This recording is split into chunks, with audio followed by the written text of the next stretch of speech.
Uno de los temas que conviene considerar a los efectos de evaluar y analizar los impactos de cualquier tipo de intervención, desde el punto de vista espacial, urbano o arquitectónico, es establecer cuáles son los elementos descriptores de una realidad para poder ver de qué manera las intervenciones que uno hace tienen un efecto y poder comparar la situación inicial con el efecto que se produce cuando se hace la intervención. Eso se conviene medir o establecer a través de indicadores, ¿no?, que son los diferentes elementos que van describiendo una realidad y que permiten, digamos, cuantificar de qué manera uno tiene éxito con su planteamiento. Este trabajo que vamos a ver se refiere específicamente al uso de indicadores dentro de lo que se ha denominado el desarrollo sostenible, ¿no? En los últimos 30 años, desde los finales de los años 80, que se acuñó el término de desarrollo sostenible, se ha hablado de la necesidad de que las intervenciones se puedan mantener en el tiempo sin afectar de manera sustancial la posibilidad de disfrute de los recursos naturales, ¿no? Pero de alguna forma se ha convertido en un panfleto. Desarrollo sostenible, sí, porque esto es un gran nivel de sostenibilidad. La sostenibilidad se ha considerado que debe ser medida para poder ser realmente, no solamente propaganda, sino poder tener efectos reales, ¿no? Y por eso es el manejo de indicadores, y por eso es que se ha manejado la necesidad de tener indicadores globales, ¿no?, y unos estándares de esos indicadores, para el efecto de que todos estemos de acuerdo cuando estamos hablando de sostenibilidad. Entonces esta presentación se refiere al manejo de esos indicadores de desarrollo sostenible y dentro de la idea de manejar lo que es el desarrollo subnacional, es decir, en zonas grandes del territorio que están dentro de un país.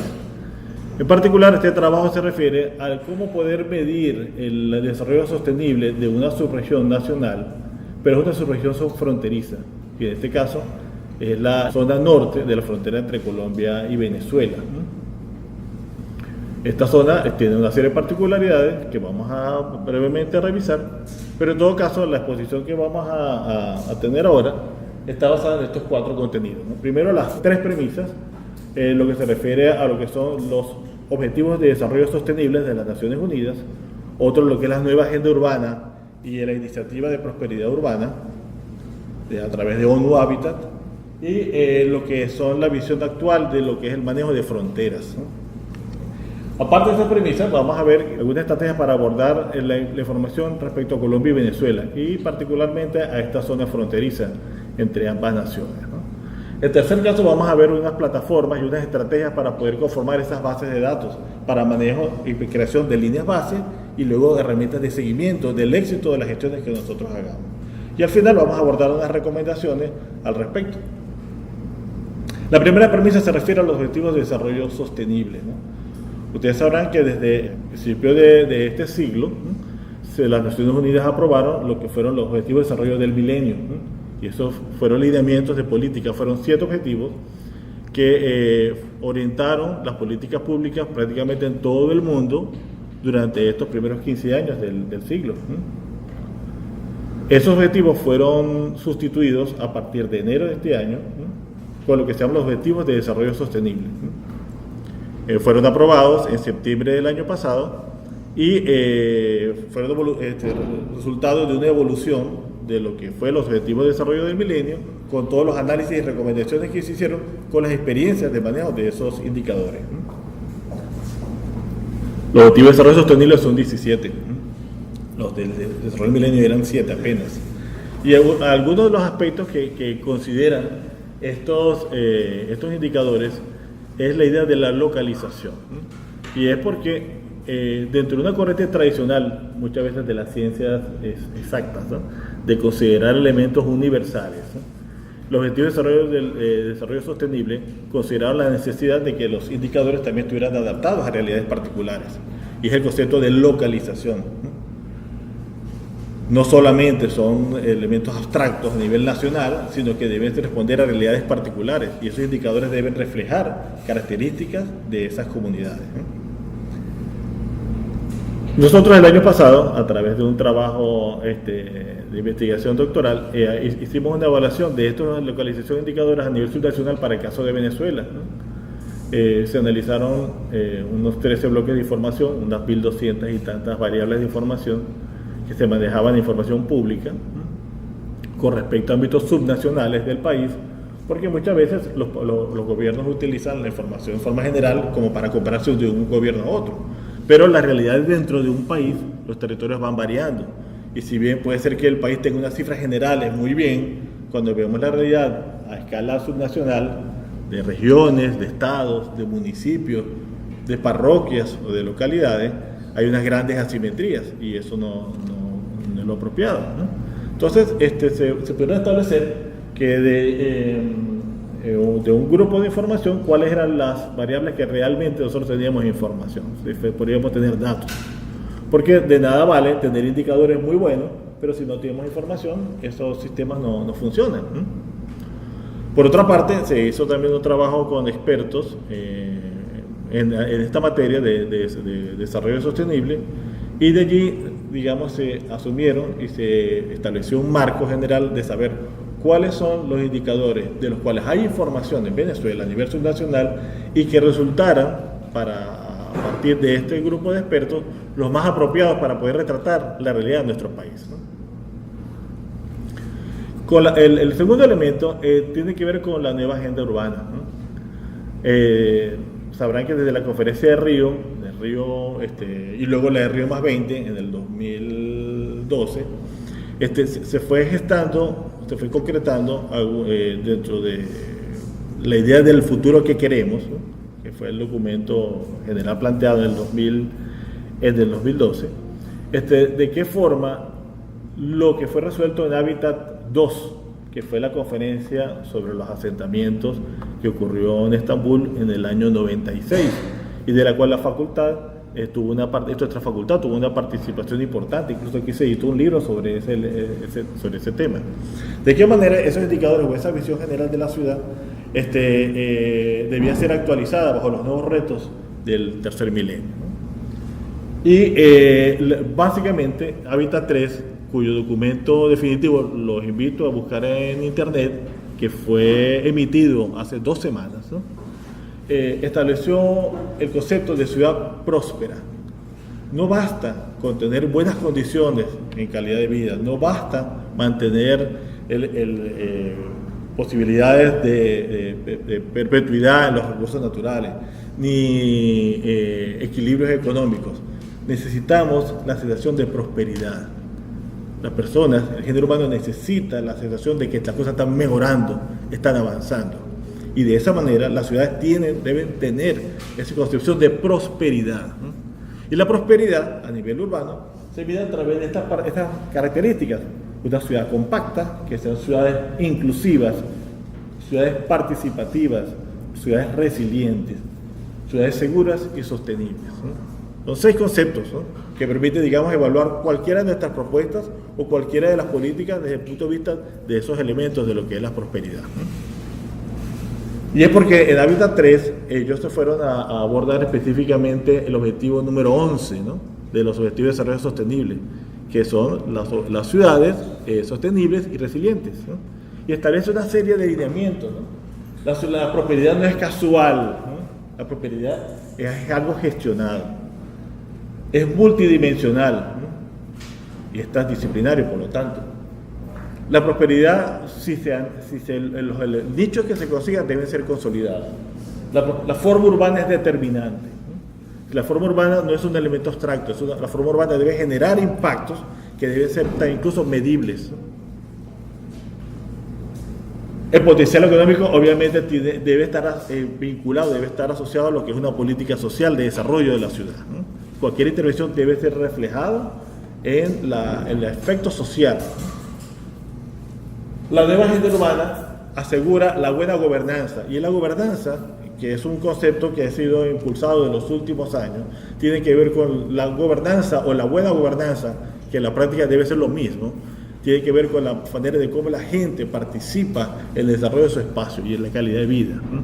No la delegación a través de funcionarios, sino que los funcionarios lo que están tratando es canalizar las expectativas de las comunidades.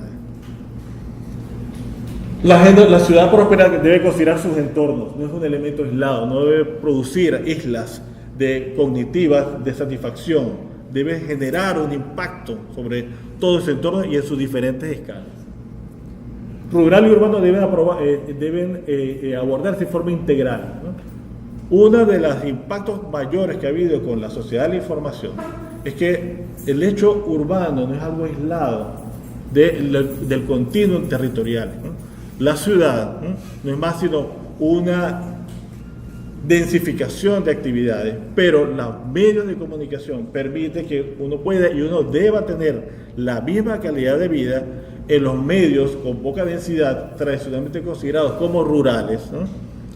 ¿Qué es lo que debe tener la ciudad? Y es lo que, de alguna forma, ese enfoque, lo que cambia la visión de rural urbano a una visión antrópica. La persona que está en un centro urbano consolidado y antiguo de varios siglos debe tener las mismas expectativas y la misma calidad de vida, y hay que satisfacer sus necesidades igual que la persona que vive en la mitad de una mina, en un lugar distante, ¿no? No son personas que tienen expectativas y derechos diferentes. Desarrollar el sistema de ciudades es indispensable. Hay que establecer las relaciones entre una unidad y otra. No simplemente tener centros que tengan ciertas características o ciertos privilegios y otros que no. Es necesario generar estos sistemas de relación. Y obviamente para todo esto es indispensable establecer integración entre lo que son los sistemas de información al respecto. La iniciativa de prosperidad urbana son 5 dimensiones que están indicadas en el gráfico a la derecha y puede ser medida a través de indicadores, y ese indicador se llama el índice de prosperidad urbana. En el tercer caso, el tercer elemento es lo que tiene que ver con el manejo de fronteras, ¿no? Y es porque si bien las fronteras han sido concebidas tradicionalmente como espacios distantes de un centro de poder, de objetivo de estrategia militar, o de metamorfosis y cristianismo cultural entre unas comunidades y otras, ¿no?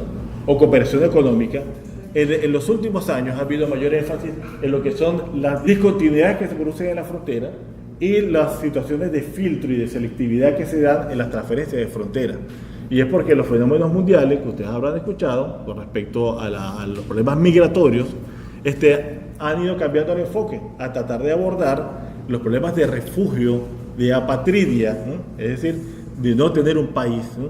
De reinserción a través de diferentes tipos de políticas. Las Naciones Unidas, el Alto Comisionado para los Refugiados, la Organización Internacional de Migraciones, la OEA, Mercosur, UNASUR, han acordado diferentes planes. En nuestros planes del 2014, en nuestra área, es el Plan de Acción Brasil, que contiene una serie de políticas de qué forma vamos a abordar la frontera desde el punto de vista del problema migratorio. Nuestra frontera son estos 5 espacios. En este estudio se abordaron los 3 primeros, que son la parte norte, son 5 departamentos de Colombia y 3 estados del caso de Venezuela, con características que muchos de ustedes sabrán o intuirán cuáles son las condiciones, y para eso se consideró, digamos, dentro de este modelo 2 escalas inicialmente. La escala de lo que son los indicadores subnacionales, que van a nivel de estados, de municipios, ¿sí? Y lo que es la escala de las ciudades, que es lo que tiene que ver con la prosperidad urbana. Para el caso de Venezuela, o para poder confrontar el caso de Venezuela con Colombia, Venezuela tenía una serie de indicadores que fueron los que se generaron a través del trabajo del año pasado. Están esos indicadores, que son indicadores municipales, que son indicadores globales, indicadores complementarios, ¿no? De mayores prioridad o de menores prioridad, pero que tenían información. Tenemos allá en total casi unos 90 y tantos indicadores, ¿sí? Que tiene Venezuela disponibles, ¿sí? En información. En el estudio se revisó de qué forma en las fuentes de Colombia certificadas, que se hace a través del DANE, se podía conseguir esta información. Entonces la estrategia fue considerar que la información que está en la fuente venezolana se podía conseguir en Colombia. No tiene sentido hacerlo al revés, porque si Venezuela no está esa información, no nos sirve una base. De igual forma, en el caso de Colombia, el año pasado tuvo la iniciativa mundial de crear una base de datos de prosperidad urbana en 23 de sus principales capitales de departamentos, ¿no? Y es una iniciativa de impacto mundial por la metodología que ellos utilizaron, ¿no? Lo que hicimos fue ver de qué forma estos indicadores en Colombia podía ser reflejado en Venezuela.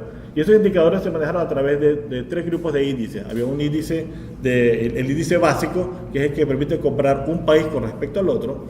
Un indicador extendido, que es el que corresponde a las realidades nacionales, y un indicador de contexto, que es el que permite apreciar de qué forma la ciudad hace impacto en su territorio. En el caso de Colombia, vemos ahí las ciudades, no se alcanza a ver muy bien, pero tenemos Valledupar, Santa Marta, Barranquilla, Cúcuta y al final tenemos Riohacha, en bloques a nivel de la solidez de su prosperidad. En el bloque intermedio, que está del lado izquierdo, que se ve en color verde, esos son la prosperidad moderadamente sólida, y lo que son los rosados al final es la prosperidad moderadamente débil. En el extendido, en el otro indicador, vemos como la mayoría de estas ciudades que estamos hablando del área de estudio, que son las capitales fronterizas con nuestro país, en la frontera norte, están en los rangos de moderadamente débil. Esa es la calificación que lograron ellos, estas ciudades, ¿no?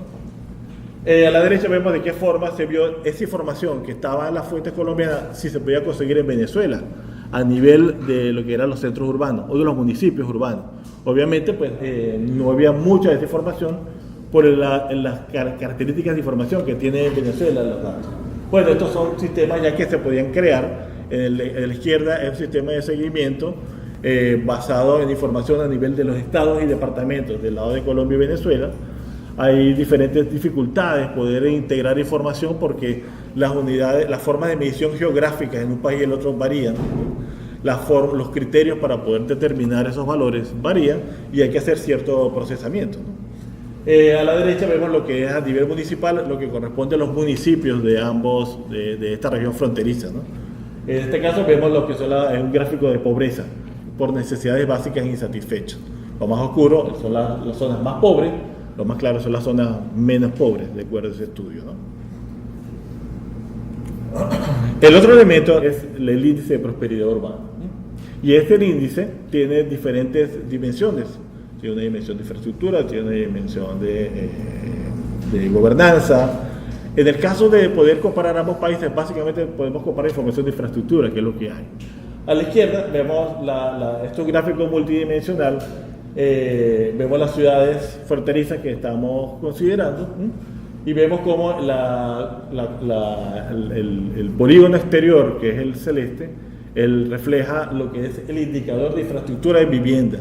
Infraestructura de vivienda es un subíndice que tiene la vivienda durable, tiene el acceso al agua, el saneamiento, el manejo de electricidad, el espacio disponible para desarrollo social, la densidad residencial como subíndice, como indicadores de ese subíndice. De alguna forma uno pudiera tratar de algunos de esos valores, de acuerdo a lo que hicimos la comparación, verlos en el caso de Venezuela. Y si comparamos a la derecha, el gráfico multidimensional de la derecha es comparando esas ciudades colombianas con las ciudades venezolanas. Vemos como Mérida es la que tiene mejor valor desde el punto de vista de esos subíndices de la infraestructura de vivienda. Mérida es el que tiene mejor valor, seguido por San Cristóbal, seguido por Barranquilla, Cúcuta, Valledupar, Maracaibo, Santa Marta y al final Riohacha. Riohacha es la que está dentro del polígono ese más amarillento, ¿no? Maracaibo se destaca con el polígono de líneas trazadas en rojo, ¿no? Entonces fíjense que de alguna forma estas son herramientas que permiten hacer comparaciones, ¿no?, entre un país y el otro. Obviamente también hay indicadores que corresponden al análisis espacial o de la forma urbana, que son bien interesantes poder desarrollar, poder evaluar lo que son las líneas de conexión, membranas, de qué forma eso impacta a la ciudad, ¿no? Y esos son indicadores de análisis espacial. En este caso, por ejemplo, vemos la conectividad vial de Cúcuta, abajo, un gráfico con los diferentes subvariables, ¿no? El último aspecto es el que tiene que ver con el manejo de fronteras, de qué forma los sistemas pueden reflejar esas dinámicas de fronteras. Vemos cómo, en el caso de la izquierda, tratamos de compatibilizar lo que son las familias expulsadas de Colombia desde el año 97 hasta el 2011, o las personas expulsadas de Colombia, y a la derecha, del lado venezolano, lo que están son las familias colombianas que empezaron a ocupar el territorio desde esas épocas. uno pudiera establecer un poco relaciones de cuáles son los orígenes de las mayores dinámicas de inmigración y cuáles son los lugares más receptores. También se puede evaluar lo que es la parte de accesibilidad, eso es vialidad de ambos países, lo que son los impactos de consolidación en ámbitos urbanos o rurales, o incluso poder bajar de escala. Abajo se ven de la escala en Maracaibo, de qué forma, cómo se concentra la cantidad de colombianos por parroquia y cuál es la cantidad de indígenas en la ciudad por cada una de las parroquias. Esos indicadores que también permiten poder entender parte del problema de la frontera, que son las comunidades excluidas. Exclusión política, exclusión social, exclusión racial, cultural. Finalmente, en las recomendaciones que han surgido de este trabajo del lado de venezolano, es necesario establecer un sistema estadístico fuerte, ¿no? Y el problema con el sistema estadístico venezolano es que desafortunadamente la política de información de Venezuela ha sido la de la opacidad intencionada. ¿Y por qué? Porque Venezuela se ha considerado que conocer la información es un problema de seguridad de Estado. Y la información no se puede conocer porque al divulgarse la información, los enemigos del Estado son los que pueden manejarla de manera inapropiada. Es un paradigma que está totalmente opuesto a lo que son las visiones de transparencia a nivel internacional y lo que es opuesto a lo que es la visión de participación. Cuando como política no se muestra la información, la gente trabaja ciegas, ¿no? Y eso es necesario poderlo abordar en el caso de Venezuela. Del lado de Colombia, Colombia tiene unos retos muy importantes que tienen que ver con lo que ustedes ya habrán escuchado respecto a los problemas de las políticas del plan de acción asociada a lo que se llama el postconflicto, la reinserción de muchos de los guerrilleros y de las familias desplazadas. Y ellos están trabajando con eso. De hecho, tiene el censo 2017, que tuvo 12 años de diferencia con el censo 2005, está reflejando eso, ¿no? Y es necesario consolidarlo. Se puede imaginar las dificultades de hacer un censo en Colombia ocupados grandes territorios por guerrillas, ¿no? En el caso de ambos países, es necesario abordar o retomar conceptos como las zonas de integración fronteriza. Eso es una iniciativa en todo el ámbito latinoamericano que se concretó en la Comunidad Andina de Naciones. Ustedes recordarán que por una razón política, Venezuela en el 2006 anunció y en el 2011 se concretó la separación de Venezuela de la Comunidad Andina de Naciones. Eso rompió toda una serie de lineamientos de políticas de integración fronteriza y es necesario retomar eso. A nivel de otros países, estas circunstancias que se dan entre Venezuela y Colombia pueden ser conseguidas entre otros países, pero hay otras circunstancias diferentes, por razones geográficas, por razones económicas, que se dan entre otros países, las fronteras de otros países, que es interesante poder evaluar un poco para establecer ese marco general de indicadores a nivel fronterizo. Bueno, esta es la presentación. Espero que de pronto alguno de estos temas les pueda resultar a ustedes de interés y lo puedan investigar. Creo que son retos que por muchos años estaremos escuchando sobre este tipo de indicadores y sobre estas concepciones desde el punto de vista de actuación a nivel territorial, subnacional e incluso a nivel urbano. Bueno, y gracias.